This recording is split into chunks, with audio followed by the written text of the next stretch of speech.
සුළු විදියක් තියෙන අතරම hard limiter set කරගන්න මේ මගේ වීඩියෝ එකක් voice එකම කරන්න ඕනේ audio track mix එකට යන්න තමයි. audio track mix එක නැත්තම් අපි panel එක close කරගමු.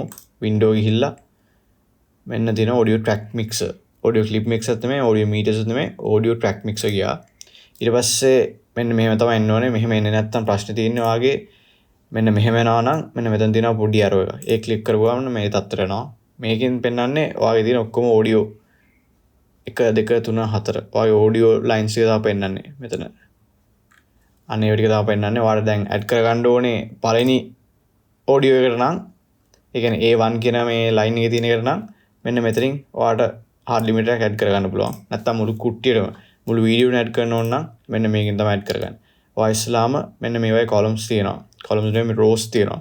rows වල මෙහෙම effect selection කියන එකේ drop down එක select කරනවා. ඊට පස්සේ amplitude and compression යනවා. මෙතන දෙනවා hard limiter කියලා. ඊට පස්සේ ඒ effect එක මේකට වැටෙනවා. ඊට පස්සේ ඔයා කරන් දෙන්නේ hard limiter double click කරන් තියෙන්නේ.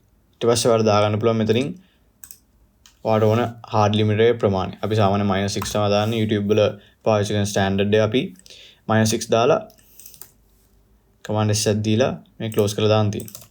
දැන් ඔයාලට පේනවා best tool එක කියන්නේ මේක -6 වලින් උඩට peak වෙන්නේ නැහැ. මම දැන් ඉස්සෙල්ලා කරපු එක command C නැත්නම් control C. ඔහොම තමයි Premiere Pro ඇතුලේ hard limiter එකක් දාගන්න ඉක්මනින් ඔයා මොකද ටග් ගාලා ඉගෙන ගත්තා නම් අපි subscribe එකක් දාලා support එකක් දෙන්න. ජය වේවා.